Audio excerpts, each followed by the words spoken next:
Welcome to Movies That Matter, the podcast about recent films going beyond basic film criticism to boldly explore a social issue affecting people's lives.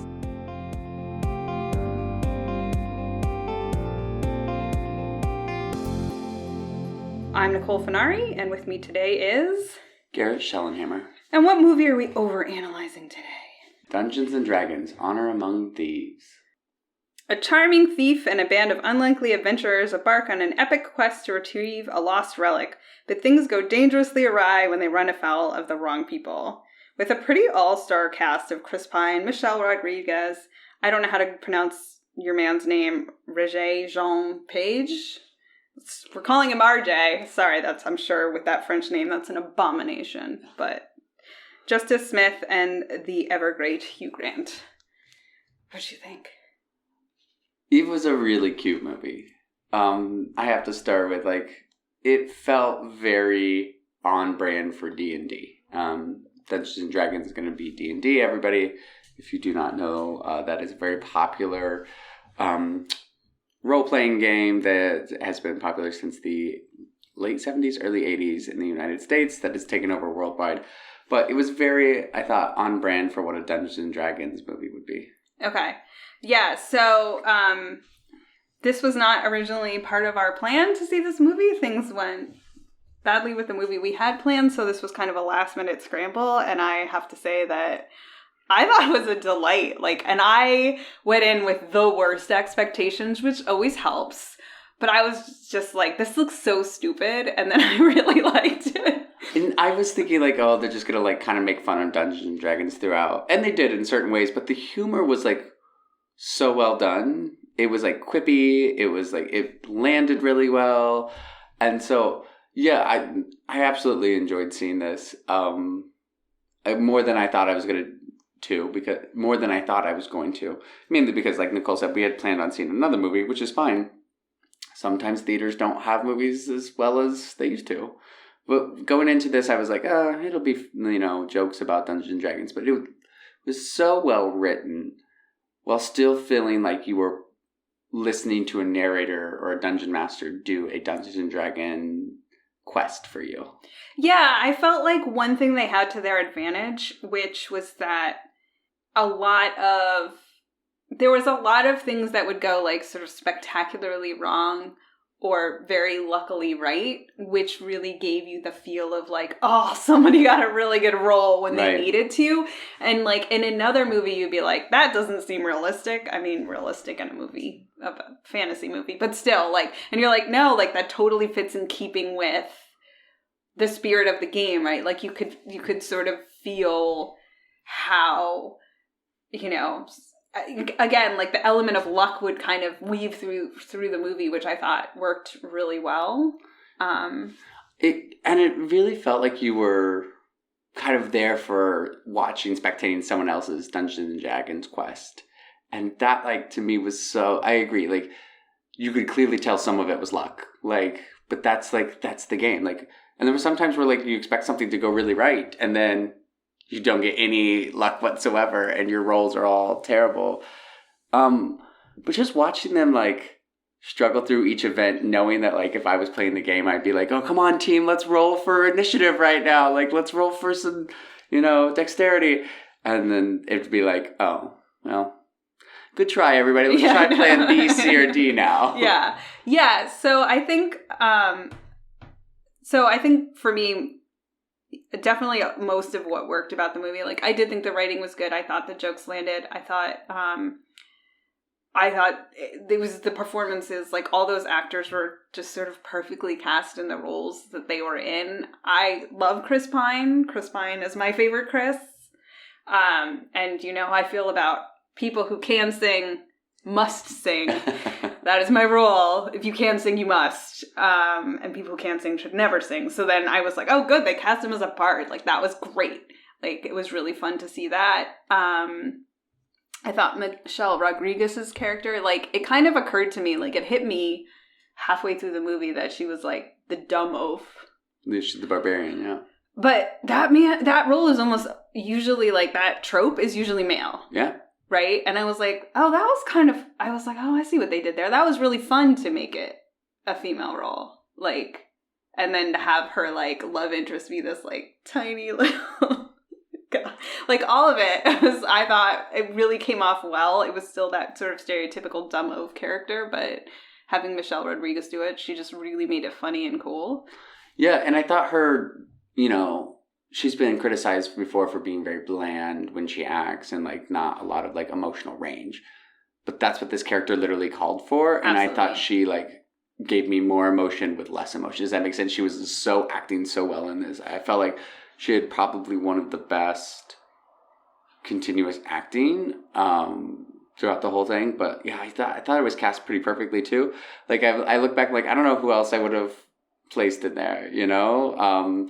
Hugh Grant plays the rogue who is a con man, which is literally just like his like silly, like on the fly type of humor that they turned into like a funny, whimsical con man. So thought it was a real, as far as the Dungeons and Dragons quest, I really just enjoyed being there. And basically I felt like I was with a campaign, watching someone else's campaign. Yeah. I mean, I do think also the two leads' chemistry was great. They were very believable as sort of like longtime friends.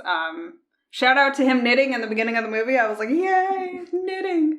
And then of course, like, again, calling him RJ, his whole thing was so great. Like, he was so funny as this, like, super pretentious, like, insufferable, like, golden hero. Like, I thought that was hilarious. I thought he really pulled it off. And I didn't know if he could do comedy or not, but I was like, I'm here for it. And I think, like, it wouldn't, you know, paladins are so often in the, you know, the game, like, thought to be these, like, wonderful, like, heroic spirits and everything.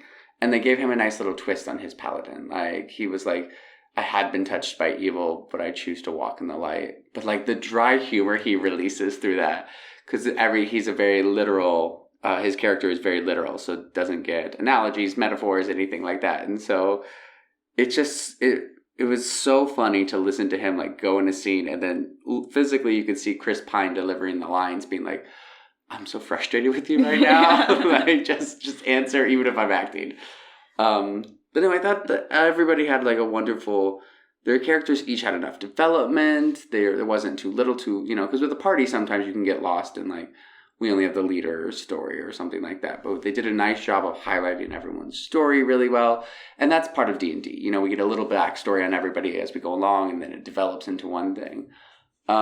Yeah, so the writers said like they were very conscious of this being an ensemble movie and giving every character their own character arc, which was very successful and wove together with the rest of, like, whatever that person's character arc it still fit within the larger context of the group, which I thought was really well done as well. Like, they all were kind of their own individuals, but their group dynamic was really enhanced and by each person's development. And I didn't feel like we overbearingly did one person's arc, and we didn't underserve anybody either. Like, it was only like a 2-hour movie, but we still had enough time to weave everybody's story in together in a nice, pleasant way. Sometimes you're like, okay, I get it. I've been beat over the head with someone's story, or like one character kind of just like suffers a little bit or a lot. And I felt like it was a really nice blend. You could tell that the writers really took a lot of time in thinking about what they wanted to present, and that really showed in the writing. But I think each one of them, when they were acting, really brought something new and alive to the writing that the writers probably hadn't expected, which was just this fantastical journey of their own development. Yeah, again, like, I've long bemoaned that the Oscars, not that I watch the Oscars or support them, but they should still have a Best Ensemble Cast award, and that award is, like, made for a movie like this, where you're like, every one of them contributed to a sum that was larger than the parts, and it was really a delight to just see them all working together. And actually, like, a couple of the criticism, my biggest criticism of the movie was actually, it's pretty ironic because it's about what they did well, which I really enjoyed. The world building, the costumes, like all the different creatures, and the movie just moved really quickly. It was very fast-paced. There was a lot of, like, very quick cuts. The pacing was very fast. And there were times when I was like, I just want to look at the things. Like, could you linger, like, a half a second longer so I can take in the scene? Like, I was enjoying it, and I honestly felt the movie moved too fast because I was like, I just want to look at all the creatures and their funny clothes and stuff. And, like, the movie kind of never gave you time to do that. And for me, I think that was part of the allure of, like, feeling like a campaign. Because if I was reading a narrative of a campaign and be like, we're in the city of da-da-da, or they are townspeople, and they did this and this. So it was kind of like that background narration you'd be reading in a campaign. But it was... I mean, you have to recognize how spectacular this world building was. Like, it was great. It was so fun. And we didn't have to mention, like, why everybody had different accents, or we didn't have to mention why everybody, like, looked like a different type, species or whatnot. None of that was ever mentioned because you didn't need to. Because if you go into D&D, you get to create, there's all this world full of infinite possibilities of who you can be. And so I thought I like that we didn't have to spend time world building, but I would love to explore, like you, more of the world around me. Because it was just... It was incredibly light on exposition as well. The sets were designed beautifully. The costumes were wonderful. But, just even a 360 of a character sometime to know, do they have a tail or not? The druid, we didn't know for, almost half the movie she had a tail. Yeah. And then she turns around like, oh my gosh, that was not present, just because she's a druid. But the world building was great, but it did resemble to me. I understand your point. If I was reading a campaign, I wouldn't have got those details either. But a good dungeon master or campaign master would be like, hey, I'm going to tell you everything I want about the little people around here. So it was a really kind of callback to sometimes people want more details in their campaigns and other people are like, this is our job. This is our sequence. What's the next step? Yeah, no, and I thought, again, a credit to the movie is there was very little exposition to the point where I was like, I get that the red wizards are bad. I have no idea why or what the hell is going on. It was very confusing and I was totally fine with that. I enjoyed the fact that they threw me into this world and they were like, figure it out, Nicole. And there was almost no lengthy description of anything other than maybe his harbors thing. They went really light on the exposition, which I thought was great. It was you're in it, pick it up from context, and just get moving through it. And I think that's what's lovely too, is if you've never played Dungeons and Dragons or had any knowledge of it, you would still enjoy this movie. It is like a fantasy Ocean's 11 is kind of what I'm going to say it is. It's this, everybody has this special skill that they use and they can do this one thing and then it all works together as a group and then there's things that go a little quirky awry. So I thought it was if you'd never done Dungeons and Dragons as a game or a campaign, that's fine. You're still going to enjoy this movie because it delivers such a unique story that you haven't seen before. Yeah, I mean, I was sort of struggling to understand how it was a D&D movie, and I did some background reading, and I was like, okay, I think I understand a little bit more the connection, and sort of, again, thinking of things go really right sometimes, and you're like, that doesn't seem, and you're like, it was a lucky roll, and I was like, oh, right, yeah, that makes sense. I have played D&D, it was not to my taste. I think games should last 45 minutes, and there should be a winner.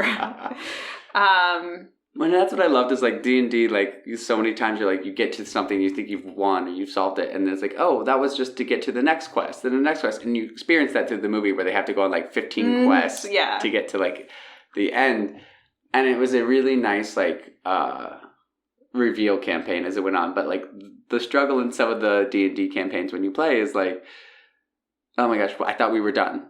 I thought we had done everything we needed to. That was only part 1 of 6 now. Great. Yeah. And I just went through all these things. So I thought it was really funny. But the movie also was able to poke fun of itself. Right. There was a dragon that was very much overweight in this movie. Oh, that was the one thing I really hated. Oh, I thought it was funny, because we always, in the fantasy world, dragons are oh, we're always alive and the best kept and everything. This dragon just clearly ate a lot of people. Everybody who came down there, and it's how long has it been down here? Has anybody checked on it in a while? I thought it was really funny just to kind of poke fun at things aren't always perfect even in mythical lands. Yeah, it was fat jokes are kind of a cheap shot, and I'm not really into that. So I was I like the idea that they they could have different body types for different types of characters, but then they all just made a couple fat jokes about it, and I was I am really not here for that, guys. It's not cool, and that kind of stuff kind of needs to get edited out of our lexicon. Yeah, I don't know. I'm stuck between it's an animal. If it was a fat chubby cat, what would we oh, that's a fat cat. But I think there are ways you can. I think that there are ways that you can do it that would have not just landed as some sort of like, again, just a very stereotypical and yeah, I think it could be done well, and I think it should be done well. Like, I think, yeah, like, that's part of a diversity, and it's something that we're really lagging behind in as we think about so-called political correctness. Like, our fat bias is really strong and has not budged in years. Yeah, I get your point about it being an animal, but there was just, like, one thing where I'm like, oh, it's so heavy, ha, ha, ha. Like, I don't know. Just, I was annoyed by it. That's why we do But this. I'm a lot more attuned to it because I listened to this podcast about weight and weight stigma, so. Yeah, this is part of what we do on this podcast is we both, like, learn from each other. And so, like, that's not a perspective I'd really brought into it. So it's something to, like, think about going forward as well. Yeah. But yeah, I mean, I think it is another thing, too, where the movie... So to your point about the side quest and all that stuff, like, it also, like, it's a way to have a lot of MacGuffins and have it be fine, which I was like, oh yeah, like, now that you're pointing it out, I'm like, oh, they, like, didn't need the helmet, then they did need the helmet, and then I was like, oh yeah, because it has to be set up that way in case things don't work out, right? And you have to have alternate plans and alternate ways to do things, and there's a whole running joke in the movie about the A plan, the B plan. The C plan was like A again, and like, yeah, and I was like, oh, that was really funny. I was like, and it does totally work in the context of Dungeons and Dragons, and I was like, oh, I thought it was definitely done, I felt like, with a lot of love for its source material, which sometimes you see a movie and you're like, did you even read this book? Or like... Yeah, I think they definitely, you could tell, had done their deep dive into history of the game, and some of the monsters that were in the games were some of the original monsters that came out in the campaign. So I think it was a really nice way to kind of like tie in like the rooted history. And anybody who's played Dungeons and Dragons is going to go into this movie like, oh my god, I feel that pain up there, or like, oh wow, this is a callback to one of the original, monsters in the original campaign. And that was a really cool kind of way to see it. Like, you could tell the writers not only invested a lot of time and energy, but also probably played D&D at some point themselves, and they just had those kind of nuggets in there that were for people who were the real big heavy into D&D. So that was really nice too, nostalgia. Yeah, and then so we both saw this at an Alamo, which had like a it's like while you're waiting for the movie to start, they had all these flashbacks to D&D and different popular culture, including that like 1980s cartoon that I was like, oh, I totally forgot this existed. I was like, oh, I remember that. Now that I see it, I'm like, I definitely watched that show. I remember nothing about the show, but I was like, yes, it was like a very like Haynes Sieben whatever. Yeah, and my friend who went with me had never played D&D before, and before the show it gave a nice little overview of like what D&D kind of was and like what to expect. And so he came into the movie, he's like, even that 5-minute overview for him was like, oh, that's really cute. Like I don't think I want to sit there for that long, but he got a nice little overview, kind of just D&D through the history, and he was like, that's really cute, because he had never been to an Alamo before. So if you haven't gone to an Alamo, every movie they have, they theme whatever the little pre-shows are, cuts and miniature shorts and everything related to the movie. So super cute, super fun to kind of just see all those through. Also, if you haven't been to an Alamo, I don't know if this is everywhere, but at least our DC Alamos have $7 tickets on Tuesday nights, which is awesome. And reclining seats with food. Yes. It's an amazing experience. And a desk and a piece of paper and a pen for me to take notes on, which is kind of hard to take notes in the dark, but like still better than like having to save up thoughts to put on my phone later at the end of the movie. So big fan of the Alamo. Yeah, so where to even begin with D&D and Well, I think one of the things the movie did well that I thought kind of one of our themes as we're thinking about is having to work together as a collectivism to get an achieved goal. And the idea of, and they even mentioned this in the movie, like, failing's okay. You're gonna fail several times. And I thought both of these themes came up in the movie in really tangible ways. Because sometimes people are like, oh, you failed, just try again. But, like, there was a line in the movie, he was like, if we're not failing, there's no way to succeed. Right. We have to fail several times in order to know what works. You're not going to get lucky every time. And I thought that was really nice to kind of balance out the, the so-called luck in the game in the movie. But like they were like, it's okay if we fail. Failing's part of life. Failing is part of who we are. And I really enjoyed that was like made prominent. Like, you don't need to be the best every time. We're going to fail a lot. Yeah. But can we keep persevering? Yeah. And I thought that was really nice because it was all intrinsic. It wasn't like there was some external forces keeping them at bay, but like it was not like they were fighting so hard against the external forces that they wouldn't be so damaged themselves. They kept wanting to do stuff and found their own fortitude. And I think that was a journey that we saw in some of the characters where they're like, I'm not good enough. Right. And along the way, they had to kind of find their own fortitude. I thought it was a really beautiful message for like someone who's sitting there like playing me like, someone who's sitting there watching the movie and being like, you know what? These are a bunch of people who don't take themselves so seriously. They're like here, they're having a good time, and the perseverance and fortitude. Like, okay, that's really endearing. I thought that was a really nice message all the way throughout. Yeah, and I think so. I was talking to my neighbor last night about seeing the movie and about D&D and that stuff, and it's kind of come a little bit more into the mainstream, but it's still a great sort of shorthand to have a character in a TV show or whatever who plays D&D. That's a quick shorthand to a lot of things about that character. They're kind of nerdy, it kind of still comes with a lot of baggage, as it were. Mm-hmm. So I went to grad school with somebody who is in the Society for Creative Anachronism, which is the group of people who go into fields and dress up like medieval people and have battles, mm-hmm. which, could be fodder for a certain amount of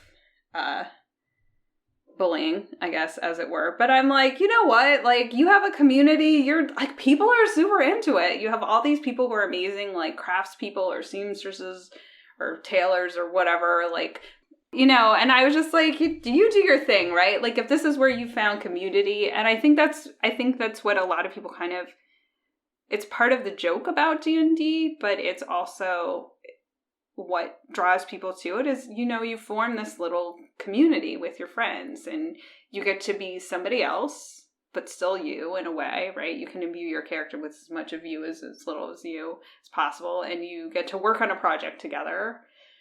And I think, in an age where people are like more secular and all that stuff, like it's a community that you're building.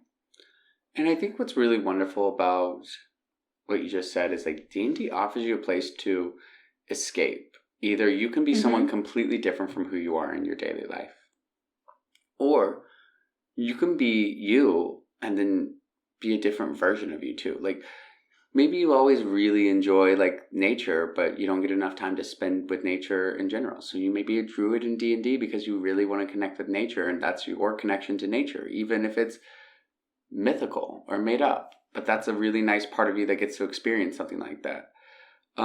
Or you can totally escape, the same way that we go home and we like invest in shows and TV that is like, I would say, quote unquote, mind numbing, right? Yeah. Those are so good for people to just disconnect and release from. I know so many people in D&D who are like, I don't want to be anything like myself. I want to be a 7-foot tall ogre with red skin and just like, I'm a bard. Like, yeah. Like. You can be a different gender. Yeah. Right? You can. You be a different species. Like, yeah. And the creativity that these people explore. And you were talking about like, so many people of D&D in the community are so individually talented as well. Seamstresses, songwriters, like often people who are bards love actually singing. So they'll mm-hmm. sing halfway through their campaigns. Or, the creativity of a dungeon master to like literally think of all these scenarios for people to go through and have to plan contingencies and whatever so that their friend's going to have a good time. People who are like, okay, how can we problem solve this ability in a different format? And the D&D community, they know, nerd is a compliment to most of them. And when I play D&D, everybody's like, let's do it. Let's go. If we're going to go full ham. We're going to dress up. We're going to have a good time because we enjoy this, and our community of people who surround us enjoy it as well. And you can have as little or much investment in D&D as you want. There are people who literally read the scripts just sitting there in a room having some drinks. And there are other people who like to full-on dress up who are going to like different places to do this. And I love both. It's the creativity and the freedom to do what you want. And I think that's what the D&D community really brings to a lot of people is that like, welcome. We are different. We like that. Come in, celebrate with us. Yeah, there's a book, and I cannot remember what book it was that I read, where it's about a character, and he's been going. He was like a kind of nerdy kid, and he like really wanted to distance himself from that, and he kind of left his old life behind, and then he's realizing like how much he misses his friends, and like his friend's like biggest thing of like how he, you know, you turn your back on me and you betrayed me. He's like, I have been dragging your dead body through like every campaign. It was like they were in a D&D group, and he's like, I've been dragging your body along, waiting for you to come back and play D&D with us. And like that's his big thing of like, do you know how many campaigns I had to drag your dead body through? And it was really annoying. And you're like, you know, and it's such a great emblematic thing of their friendship in that book, but it's also just sort of part of the larger story of the role that these games, and you know, there are now all, you know, LARP, live action role play. There's all kinds of things that are now kind of, I feel like, had its origins in D&D. Would agree. Or even like, you know, whatever, Civil War reenactors or those folks. I mean, like, one of my favorite pastimes, escape rooms, literally came out of D&D culture. Did it? Like, that was the whole thing, like, where escape rooms, like, the scenarios of having, oh, you're in a room, you don't know what to do, everything like that. The campaigns, so in D&D, you do campaigns, which are like, you have one quest to complete. And escape room culture kind of came out of that because they're like, well, what if we put this into a real-life place? What if we did this in real life? And so now, yeah, D&D has inspired so much, like, LARPing, live-action role-playing, live action RPG games, like video games, stuff like that.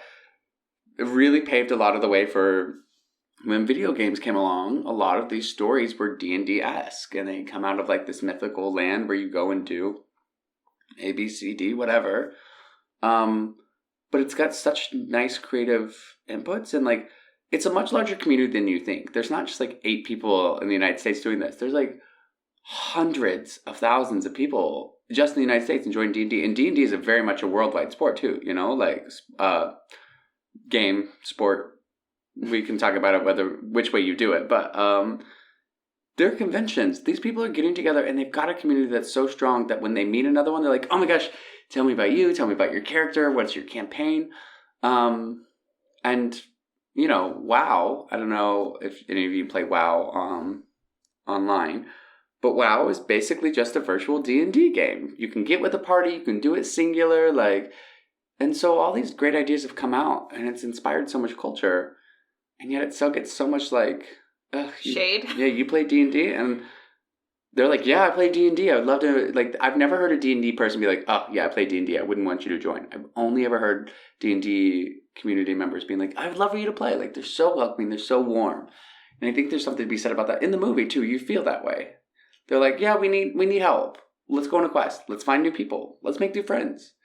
Let's open our community and grow. Yeah, and I think, you know, it was interesting because I think there was a lot of sense of like what would video games and computer games, like how would that affect D&D? And a lot of people sort of thought that might be the demise of it, and it hasn't been, and I think it's really resurged a lot, and that what ended up happening was, you know, Twitch channels are watching other people play D&D. So it enhanced it in a way that I think nobody kind of saw coming, or, I mean, if you did, good for you. But I think that's really interesting too, is like, no, it still speaks to the need of like being in person and wanting to get together with your friends and do a campaign and not necessarily do everything online. Although I think, again, that gives you access to all kinds of other people. But I also think, yeah, people throw a lot of shade on it. And I think there are all kinds of societies and clubs that somehow get sort of a societal stamp of approval, and you're like, how is this different from the Masons? You know, Right. like, explain to me like why this one way of doing this group of community is fine and legitimate, and another way of doing it is nerdy and weird and stupid, right? And I think that people don't want to acknowledge. Again, like, D&D may not be your brand of weird. That's fine. But I think people are very intent on not acknowledging how much most people seek some sort of communal activity that allows them to escape their everyday life, play on strengths that maybe are not utilized in their career, and get together with, like, interesting folks. And I think, you know, we talk about the epidemic of loneliness and isolation in America, and you're like, no, don't make fun of someone for playing D&D. Like, they found a way to surpass all that, and I think it's a real human need, and I don't think enough people acknowledge. They want their family to be their whole life, and you're like, that's not how humans work. Right, and I think, especially during COVID, D&D gave a lot of people abilities to connect that they didn't. They, you know, had virtual hangouts. They did stuff. And so D&D was one of the ways I know several people still retain their community during COVID. And being able to do something that we used to only be able to do by sitting around in the same room doing together, and now technology's come to a point where, like, D&D can be from around the world. You can have literally, like, as everybody logs on, we all do it together. We all have a good time. There's now, you can do virtual elements. You can show pictures. You can do things that we just didn't really think about. But the community itself continues to thrive and survive. They're a beautiful community. They're a beautiful group of humans. And they've got a lot of the issues that, you know, people who give D&D a hard time are also missing the fact that, like, D&D doesn't care what your race is. D&D doesn't care what your gender is. They're so accepting because they're used to this, and they're like, right, connections with, you know, oh, you want to play a different gender in D&D? That was like back in like the 80s. Like, yep. You know, people were like, oh, I will be a she-elf who gives medicinal herbs to people. And by day, they could have been a male lawyer in New York City. Who cares? Like, D&D people are so warm and welcoming and accepting that I think that when people make fun of them, it's because they don't understand. And when we don't understand, we classify as odd or, you know, out of line. And I was like, I just want to reiterate that D&D people are some of the most loving, caring, accepting, who know how to work together, who know how to share, who know that it's collectivism in terms of, like, we're all going to succeed as a group. No individual person can, like, power their way through D&D. It's literally designed to not do that. So they've got something figured out that I think the rest of society misses a lot. Yeah. I will caveat of saying, though, that hasn't always been true. The community has been started out very male, was not necessarily particularly welcome to female D&D players, like individual groups. So I think the community has been forced to change the game, and the game has then helped the community change as well to be more welcoming and inclusive, which is another thing I think, you know, that's great. From, like, where we were in the 80s to where we are today, I think there's been a lot of growth, and I think that's amazing. And I was thinking, too, like, kind of circling back to what I was saying, to him knitting in the beginning of the movie, and then I'm a knitter, and I'm like, oh, he's knitting, and then, right, that's my community. And there's this whole online community that got started from this one website of people who knit. But, like, if you're out in the world and you see that somebody's wearing something hand knit, which you can kind of tell, it's like, oh, are you a knitter? Did you make that? Like, you have instant community, right? And you also have, you know, starting in, I want to say, like, the early aughts, this group of younger women who were sort of tired of knitting being categorized as a thing like grandmas did, started what they called Stitch and Bitches, where you would, like, sit together and you would knit, and then you would teach. There were always knitting guilds. Like, there's, like, a whole, and my point is just, like, there's a whole community of knitters, and it focuses on something that I can guarantee none of us are doing as part of our day job, right? Well, that's like plant care. Plant care used to be a thing that was, oh, only old ladies go around taking care of their plants all the time. And I'm sure many of you listeners now at home, like, it's a very generational thing now where it's like, oh my God, I have plants. I want to feel like I'm taking care of nature. I want to do stuff. And that for a long time was like, you can't like plants. You're not old. Like, it's like, why are we like aging things that are enjoyable to people?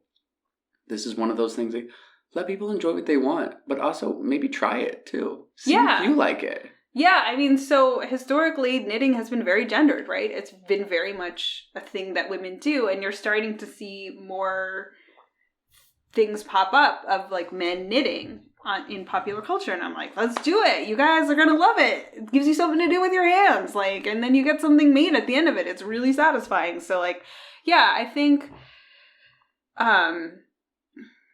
I don't know why people get so down on like hobbies and stuff. People who usually get down on hobbies can't experience them for themselves, or can't separate that what they're doing is a hobby. It becomes a job to them. So a lot of people who like do a podcast and then run it like a business. I'm saying from time to time, sometimes people's hobbies consume them and they think it has to be a perfect hobby and they have to like do it well. So like this comes a lot when we do sports as hobbies. We think we have to be the best. We then have to keep practicing to get better instead of just doing it to enjoy it. Yep. Any hobby that becomes to the point where you're so stressed out that it's no longer fun, it's not a hobby. Right. It is then work because you've stressed yourself to the point where you have to work on something. And it's okay to just take a step back and be like, that's not what I want from this. If you enjoy it, like, I'm just going to pick golf. Like, golf is something you practice a lot to get better, right? But you can also be terrible at golf and still enjoy playing golf. You don't have to be the best at things, and nothing has to be perfect for you to enjoy them as a hobby. You know, people who are like, oh, I can't paint. I was like, you can't paint, or you don't think you can paint as well as someone else? Like, you can paint. Almost everyone can paint. Stop putting, like, if you enjoy painting, paint. If you enjoy coloring, color. Who cares if it's good? Who cares if it... Don't make judgments about it. Just do it because you enjoy it, not because it has to be good or bad. And this whole idea of, like, we have to be good at something. And that's what D&D does really well. You're not going to be good at it every time. You're going to fail some campaigns. Right. Completely. But you got to be okay with that so that you can move on and go again and try again in a fun and exciting way. Yeah. Yeah. No, I think that's true. And actually, now that you're saying that, I have two friends who are super into, like, paint nights. Like, that's their new thing and they love it. And that's been a relatively new thing as well. And they really missed it during the pandemic. So, yeah, I think... Dare I credit millennials with this? I think that I do think that there's been a change where people have, all of these things are sort of coming out of the closet, as it were. There's less shade being thrown. There's more acknowledgement of all these different communities and hobbies. And I think hopefully too, post-pandemic, when people realized how badly they needed hobbies, we're sort of seeing more of an acknowledgement of definitely less of a shift away from day job being your whole life, right? Mm-hmm. And more to an acknowledgement of your life needs other aspects to it. So, yeah, we can't be satisfied with just looking at our phones all day. And your hobby may be on your phone, don't get me wrong, but I'm saying like scrolling, listening to the news, just being in a state of like misery, watching cats on TikTok. Yeah, doesn't satisfy you at the end. Something that you can invest in, which is investing in yourself. Yeah, and with other people, right? Whether it be knitting, golf, D&D, taking care of plants, board games. I know a lot of people are into those rhinestone paintings right now, like where you put the rhinestones on. Adult coloring books, I've recommended those several times on this podcast over the years.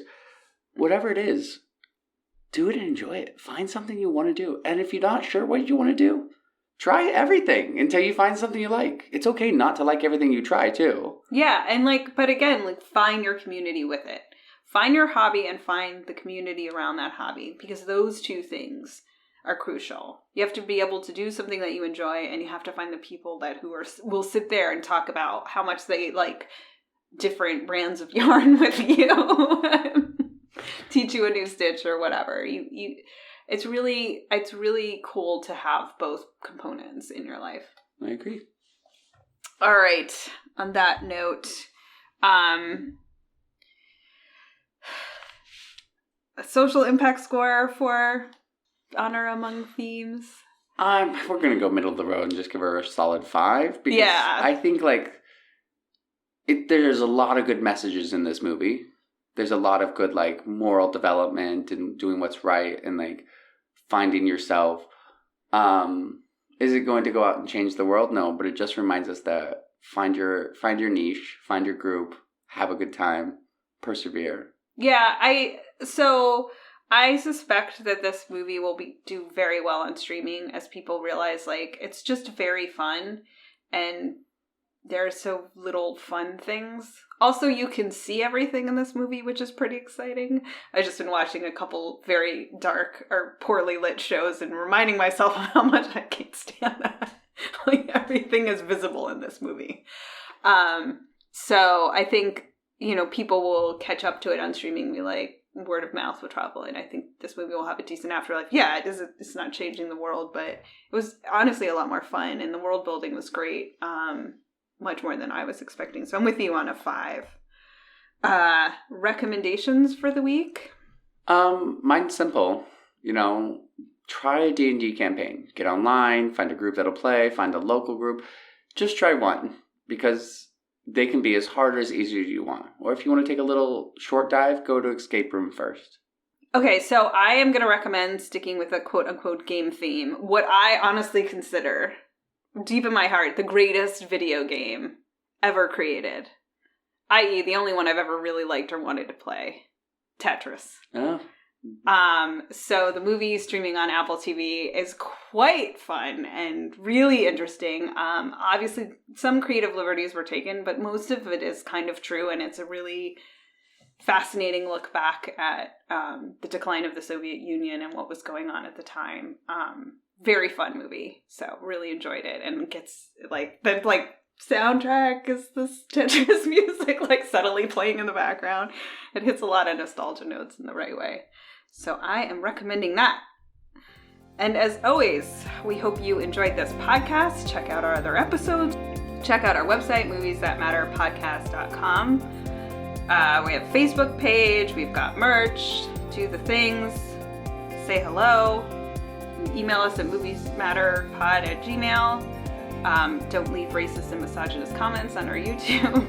We're not that kind of podcast. We are not here for that. But other than that, feel free to reach out. And remember, movies matter. And so do all of you.